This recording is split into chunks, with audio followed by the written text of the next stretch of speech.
Okay, class. So this video is made for the last chapter for CPC. This chapter is I would like to introduce you the advanced control strategy. They are feedforward, ratio, and cascade control. So the content outline is to recap on feedback control that which I have already introduced you in the previous chapters. So feedback control is a worldwide use in most of the industry because it's cheaper and it has been used for most of the control systems. So comes to the feed forward control. So feedforward control is to have a perfect control so as to reduce the error come from the disturbances.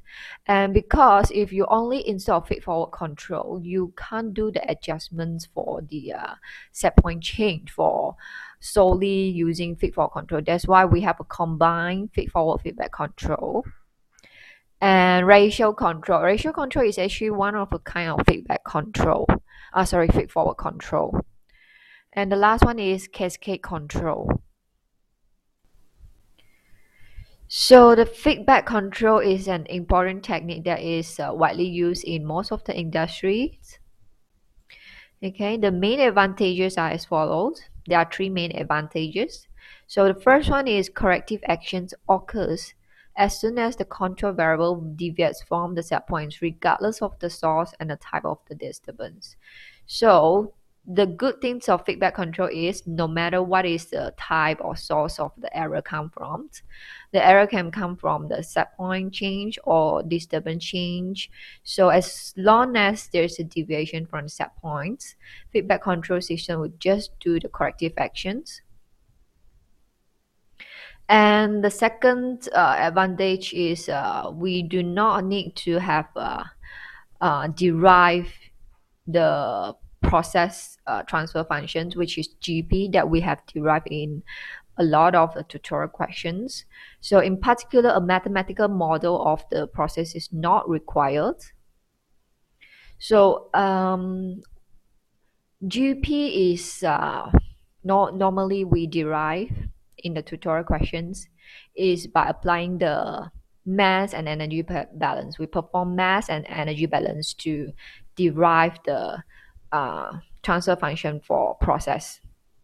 So in feedback control, you do not need to have you do not need to derive the transfer function for process because it is the correction is done by the third one, by the P or PI or PID controller. So PID controller is both versatile and robust. If the process condition change, you just tune the controller, usually can produce a satisfactory control. So that's why we have learned a lot of theory for tuning. We have Ziegler-Nichols, we have Cohen-Kuhn. So all this is a start for you to tune the value for P, I, or D so as to make the process parameters, the process value reach to the set point. So in feedback control, the corrective action is done by tuning the controller. However, feedback control also have its disadvantages. The first one is no corrective action is taken until after a deviation, which means you must have an offset, then only do the corrections. Feedback control does not provide predictive control actions to compensate for the effect of non or measurable disturbance. So these can only be done by feedforward control. It doesn't have a predictive control actions to compensate the fault from other disturbances. It may not be satisfactory for process with large time constant. If a process has a large time constant, meaning what? Meaning the dynamics of the process is uh, take longer for it to reach your steady state. So, and if you have a large, if you have a long time delays, if the large and frequent disturbances occur, the process may operate continuously in a transient state and never attain the desired steady state. So in some situation, the control variable cannot be measured online. Consequently, feedback control is not feasible. So what does this mean?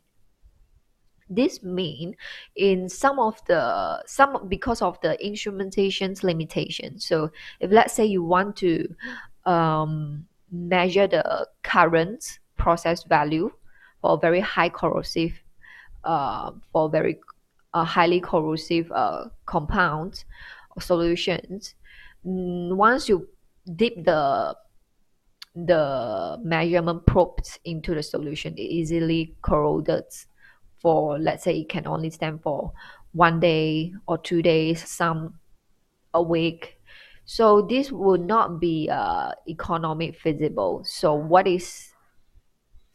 do we have to do is to um, improve the instrumentations. So improve the instrument so as to have such a to have to tackle for this challenge.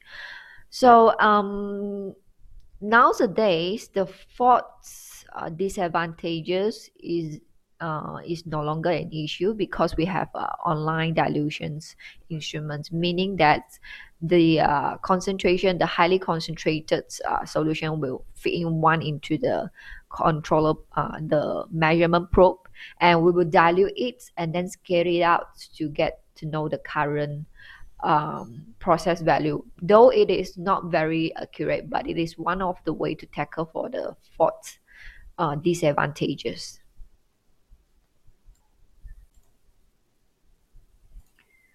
Okay, so this is an example of a feedback control. So we see LT here. The LT is placed at here to actually uh, get to know the process value of the current level of the boiler drum. So we send a signal to the level controller and go to adjust the feed water, the input to the boiler drum. So this feedback control is valid, but the control system will tend to be sensitive to rapid changes in the disturbances, such as steam flow rate, as a result of the small liquid capacity of the boiler drum. So if this boiler drum has a large capacity, the disturbance come from steam won't be very obvious. But what if the boiler drum is a small capacity? So if there's a small changes in the steam flow rate here, it will cause it will cause a big change in the current levels of the drum. That's why if it's small, we better have to have control it. If it's large, then it might negligible. So it depends on the process. So yes, we want to control the level of the drum, but we have to see the situations of the process. So let's come to the introduction for feedforward control. So the basic concept for feedforward control is to measure the important disturbance variable and take corrective actions before they upset the process. So the good thing is feedforward control can predict the fault coming from the disturbances and do the compensation from other process streams before they upset the targeted objective control. Okay, so there has several disadvantages for feedforward control. The first one is the disturbance variable must be measured online. In many of the applications, this is not feasible and it's very costly if you really want to avoid all the disturbances in order to achieve a very perfect control for the objective control variable. And the second thing is very important. Just now in a feedback control, I have mentioned the corrective action is done by tuning the P, I, and D. But in feedforward control, the corrective actions is depends on the model you derive for the process. So the predictive action is actually come from the GP. Or you have to perform mass and energy balance to derive the transfer function for a process, and from there you I would say the feedforward control, GF, the transfer function for feedforward control is a functions of GP. Later I will show you how. So it is very important to derive the model for the process for feedforward control. Ideal feedforward controls that are theoretically capable of achieving perfect control may not be physically realizable. So fortunately, practical approximation, what we can do is to do the approximations from the derivations of the model.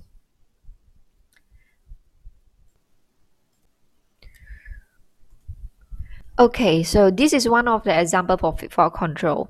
So this feedforward control, the main target is to control the level, the liquid level in a boiler drum. So did you see LT here? You don't see a LT here. You don't see a LC here. For any of the feedforward control, we will have to have a FFC, feedforward control. So now you have a FT. FT will be send a signal to the feedforward control. So what does it mean? Meaning there's a disturbances come from the steam flow of here. So what if, let's say the steam flow has to be 2 kg per second. So the set point here would be also 2 kg 2 kg per second. Let's say. So everything is stay with the feed water here is 2 kg per second, here also 2 kg per second. So the level will remain the same. So what happened is, if the steam flow rate here is it suddenly increases more than 2 kg per second. When the steam flow here is 2 kg per second and the feed water here remain 2 kg per second, what happened is the level of the boiler drum will drop because of the increment of the steam flow rate. So now it would tell now there's a deviations. The steam flow rate is now more than 2 kg per second. So the signal, the feedforward will send a signal to the feed water valve, ask it to increase more flow rates, so that the feed water also increase the flow rate of it so as to maintain the level of the drum. So this is one of the feedforward control strategy to control the level, to maintain the level. But what if you want to change the level of the boiler drum? Can you do it by having feedforward? No, you must install a LT here. Later I will show you the combined feedforward feedback control strategy. Okay, let's look at a second example for feedforward control. So in this example, the main control is to control the acid compositions for the blender system. You have to control X here. So we wish to design a feedforward control to maintain the acid composition X at a constant point SB despite the disturbances for the inlet composition X1 by adjusting W2. So for example here is the X2 has pure is a pure substance.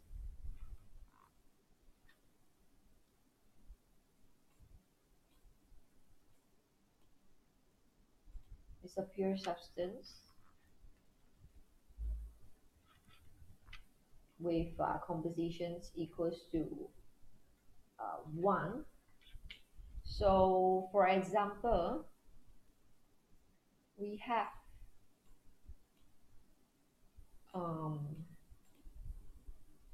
X1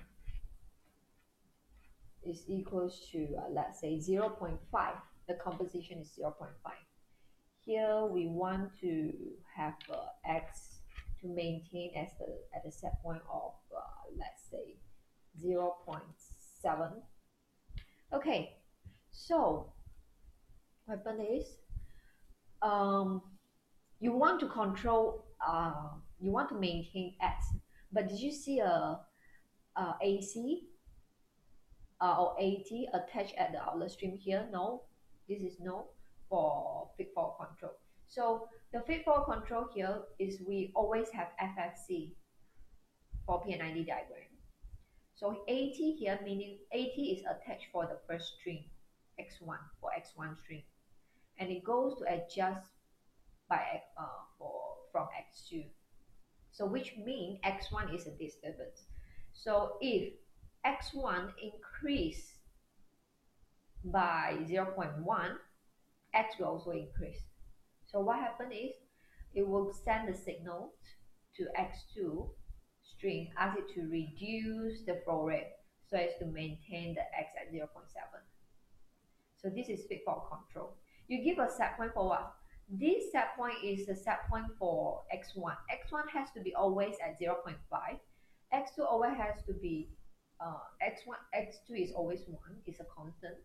So in order to have to maintain X at 0.7, X1 always has to be 0.5. If X1 increase, X will also increase. So if X1 increase, the feedforward control will send signal to the WAF for X2, ask it to open more, open less, so as to maintain X at 0.7. The difference from feedforward control is we always tend to make the process variables to achieve at the set point. But here, the set point is 0.5, but then it won't cause X1 to be 0.5. The main objective here is to make X to be 0.7.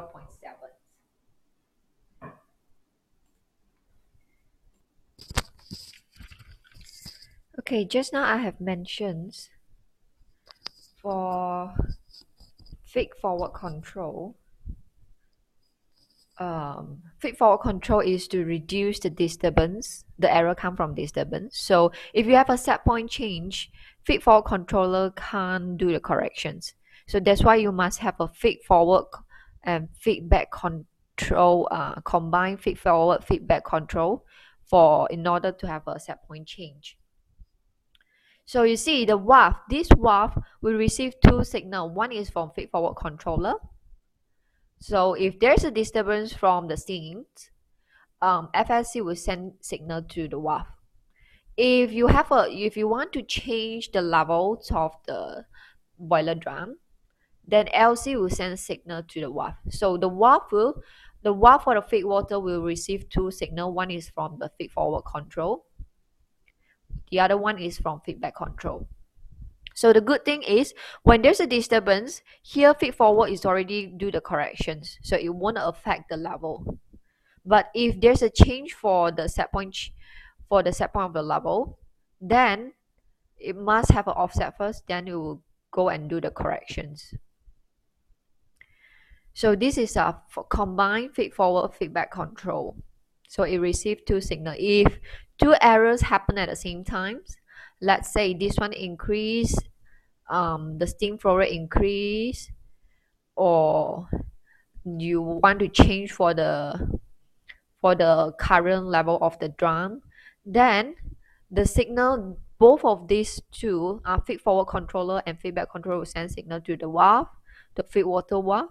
Then we receive two signal, add them up, sum them up, and then you will open the opening of the valve so as to maintain the level. So this is the advantages of feedforward feedback control.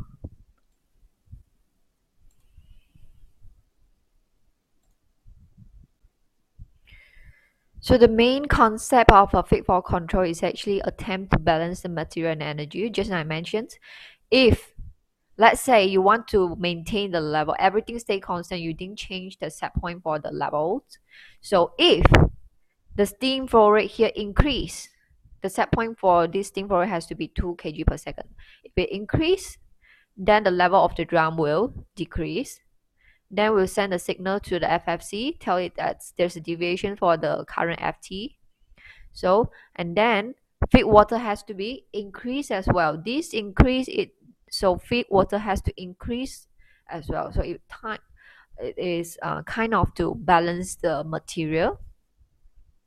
So in feed-forward controller, the derivations of GF, feed-forward control transfer functions, is based on the material and energy balance of the disturbances and process.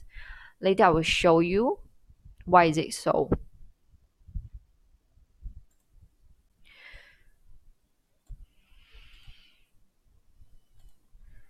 So this is the block diagram for feed-forward feedback control systems. So previously we only see this. This is for feedback control. But how about feed-forward control? We use GF to represent for feed-forward controller. So now, previously we don't have GT. GT is a sensor, disturbance sensor or transmitter to tell you what is the current D value. And then we'll send the signal to the feed-forward controller, and then the feed-forward controller will send a signal to the WAF. So this WAF will receive two signals. One is from the feedback controller, the other one is from the feed-forward controller. So if there's a deviation of D, GF will send signal to GV, ask it to do the corrections. If there's a change in the set point, then feedforward change in the set point, then feedback controller will send signal to the WAF. So if you do not did not install a feedforward controller, if you do not have this two things, GF and GT, what happens if there's a change in D? GC will also send a signal for it, but then the bad thing is it will only send when there's an error. So meaning there's an offset for the Y because of the D, then GC will send a signal to the WAF. But the good thing for GF is when there's a disturbance coming from D, it will send a signal before it upset this Y value. So this is a benefit for the combined feed-forward feedback. But then it will be very costly if you have a, normally we only install feedback controller, because feedback controller can tackle for any kind of the error. The error can be come from the disturbance, the error can be come from set point change. But with feed-forward, it can eliminate the offset come from D before it upset the Y value.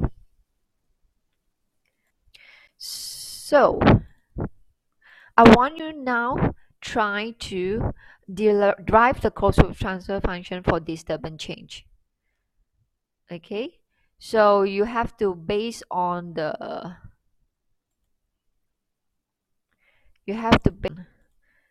this block diagram. Based on this block diagram, derive closed loop transfer functions of Y over D.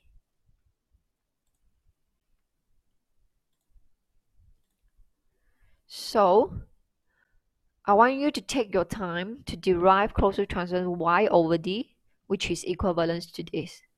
So what is the derivation for GF? Ideally, we would like the control system to produce the perfect control, where the control variable remain exactly at a set point, despite arbitrary change in the disturbance. D thus, if the set point is constant, we want the Y to be 0. This Y is deviations. Okay, even though D is not equals to 0. So which means if there's a deviations, there's a change in the there's a disturbances. Here's the disturbances. Y is always 0 because perfect control. It won't upset the Y value here. So from here, derive GF from here. I want you to derive Y, closed loop transfer function Y over D, based on the previous combined feed-forward feedback control block diagrams. And then you will get this. And then from here, I want you to derive GF. How do you derive GF? You assume Y is 0. This Y is the Y prime. The capital Y is the deviation for the change in Y. D is disturbance. So if there's a change in D, no matter how, it won't upset Y because of feed-forward control. No matter what D value is, maybe the D increased by 4 unit uh, or D increased by 10 unit or D decreased by 5 unit, it won't affect the Y value. So the transfer function's derivation for GF is a function of GD, function of the sensor, function of the WAP, and function of the process. So the this time the transfer function for GF feed-forward controller is no longer like what you do for P, I, and D. So for feedback control, we are to tune P value, I value, and D value. But in feed-forward control, it is the transfer function for F is depends on the disturbance, transfer function of disturbance, the sensor, everything, basically are everything. So you have to derive everything. It is a function for all the control port.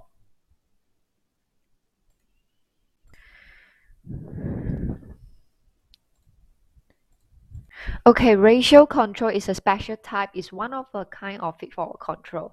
But the different thing is now, previously is to control the specific control variable.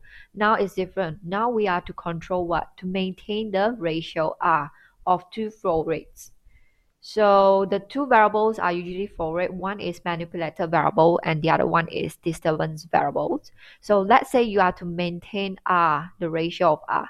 If you increase, U is the manipulator variable. If you increase, the R value will change, right? So in order to maintain R value, D value also has to be increased. So if U value decrease, D value also have to be decreased in order to maintain the R. So the typical application of a ratio control include these. These are the examples. So why we use ratio control is to set the relative amount of component in blending operations, to maintain the stoichiometric ratio, keeping the specified reflux ratio, holding the fuel air ratios. So these are the examples. Okay, so this is the first method for the ratio control.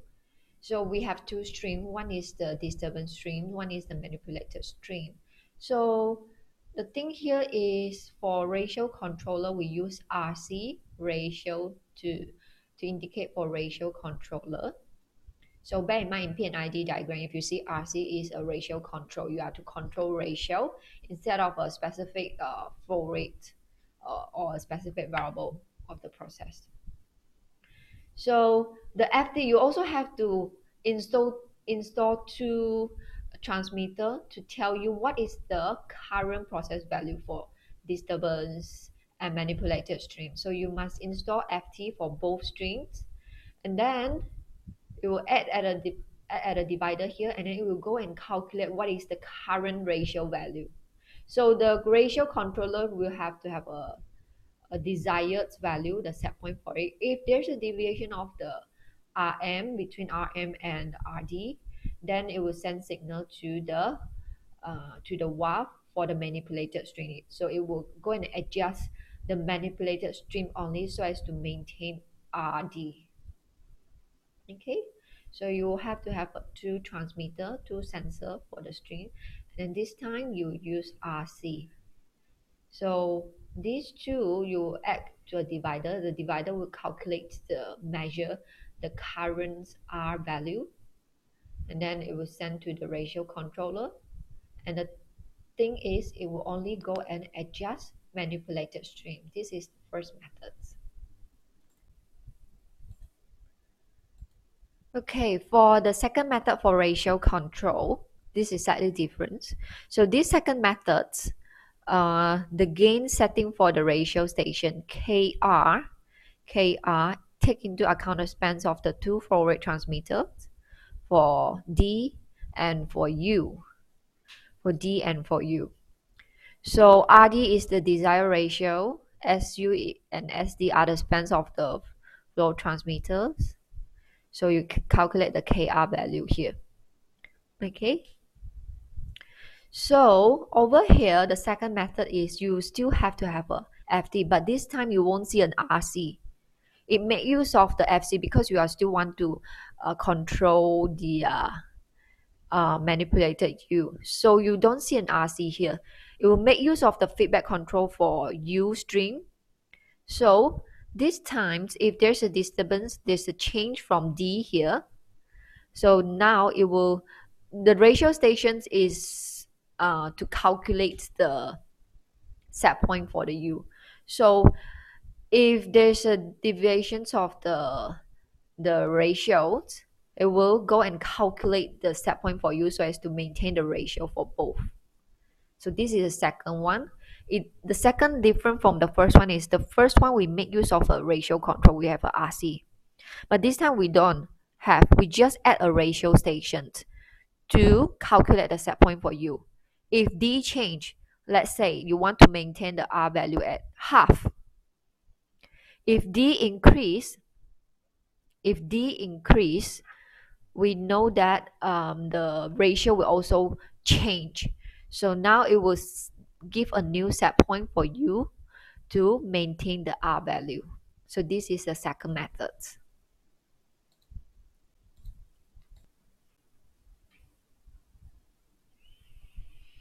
So look at this example, ratio control. A ratio control scheme is used to maintain a stoichiometric ratio of H2 and N2 to produce ammonia. So individual flow rate controller can be used for H2 and N2. So there are FC for both H2 and N2. So now H2 flow rate is considered to be a disturbance.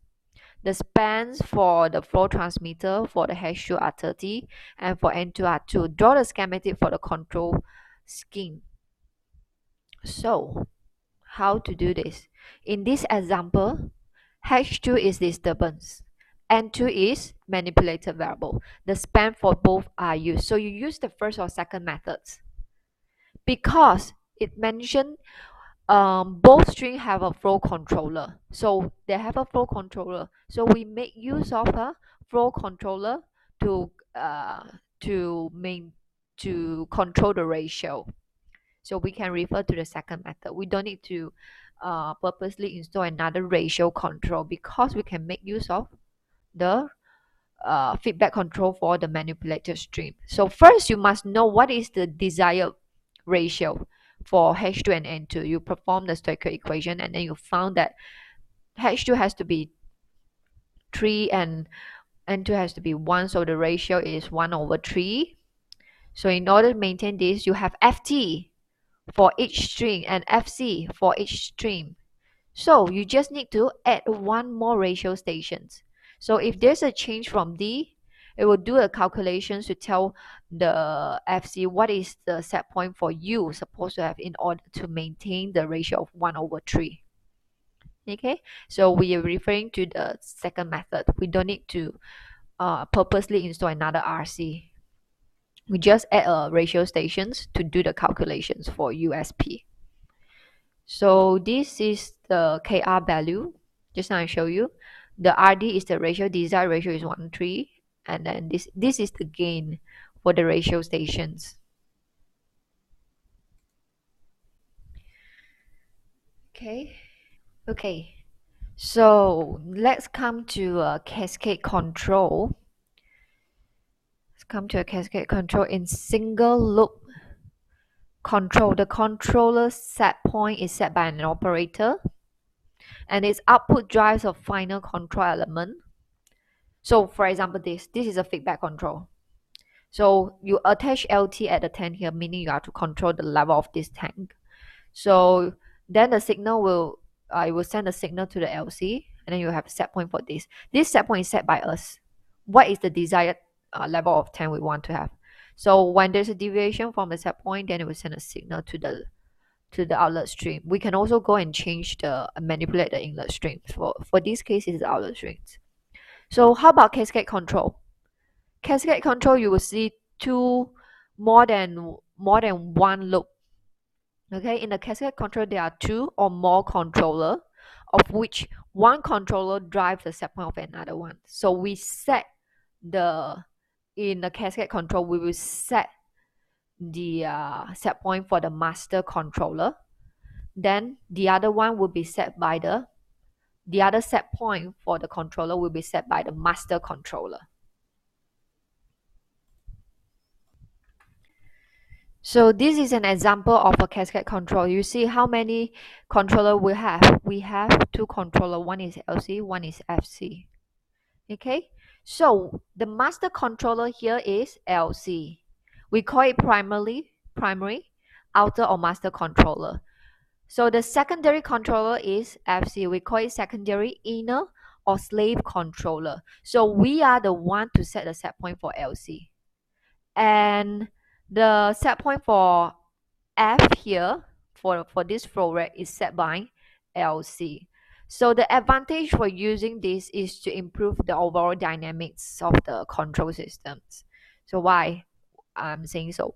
The dynamics of the FC for the flow control is faster than LC, meaning the time constant for the control of the levels is larger than the time constant for the control of flow rate here, because the flow rate is we just change the resistance flow, and then in the next second you can able to achieve the desired flow rate here. So with this, we can improve the overall dynamics for the control system. And the other thing is we can eliminate the disturbance come from F here, meaning to say we are always to maintain the flow rate here, let's say by 2 kg per second. So if there's a deviations here, it will affect T. It will affect the level here, right? But with this, it will straight away go and do the adjustment, so it won't affect this. So with this cascade control, it can eliminate the disturbance come from the outlet stream here, because this one is a faster response in the without affecting the level here. It already do the adjustment, and LC won't do anything because it won't affect the L. But what if we change the level of the tank? So if we change the level of the tank, the desired set point for the level of the tank, so now it will send a signal. LC will do the work, ask FC to do the work for it. So LC is the master, FC is the slave. So LC will tell FC how much you have to be. So FC will faster go and do the corrections. So the overall cascade control is actually to improve the dynamic, to improve the overall time constants for the control. So when should cascade control be used? Just now I've already explained when there's a one process which is a relatively slow dynamic, like if you want to control the level, want to control temperature, concentrations, humidity. These are the slow dynamic process control. So and you pair with another faster one, it can improve the overall dynamic of the process. So this is an example.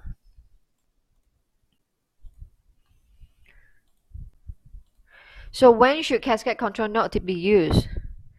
Not to be used when cascade control is beneficial only if the dynamic of the inner is faster than the outer.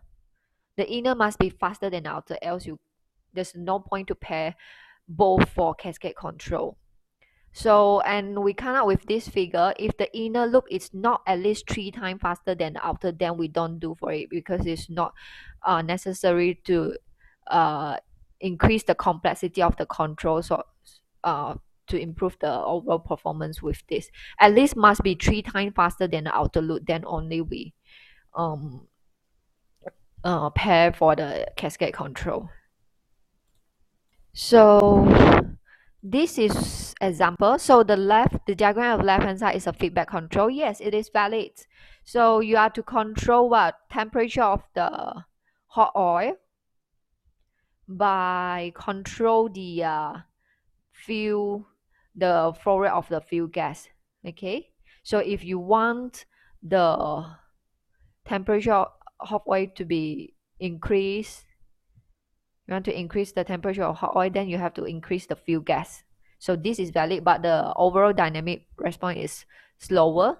but it can be improved by having this cascade control. But then it will be more costly because you have to install one more this one is PC, pressure control. The good thing is it can eliminate the disturbance come from this, the pressure of this, the change of this. So TC is the master controller, PC is the slave controller. So this the the pressure of the fuel gas must be always remain constant at a particular set point. So if there's a change, PC will do the correction without affecting the T value here. So if you want to change the hot oil temperature, then the TC will send the signal, ask PC how much you have to have, what's the pressure you have to achieve, so as to increase this T. So this is a cascade control. So the second example is a cascade control for exothermic chemical reaction. So here from this diagram, we can see there's one feedback control here and cascade control here. So this is to control the level by adjusting the flow rate of the outer stream from this tank. And how about this? This is actually cascade control. Which one is the primary controller? So this TC is the primary controller, and this TC is a secondary controller, or we call it slave control. So without having TT and this TC, we can actually directly send the signal from this TC can directly send to the for this, but the overall dynamic response will be slower. But having this, it can eliminate the disturbance come from the cooling water, so that the TC will go and do the work, and then it will faster without affecting the TC here. Okay, so if there's a change for the TT here, this this temperature, the TT for here. Okay, let's take this as a TT2. This is a TT1. If TT2 If TT2 increase, TT1 will also increase. But with having these control configurations, if TT2 increase, it will straight away send to the TC2. TC2 will faster do the correction without affecting the TT1. So this is the benefit of it. It can avoid the disturbance come from TT2. For TT1, if you want to change the temperature inside the reactor, then TC2 will send signal to TC1 will send signal to TC2. TC2 ask it what is the temperature you have to achieve, so as to achieve my temperature here. So this is the cascade control strategy. So that's all for these chapters.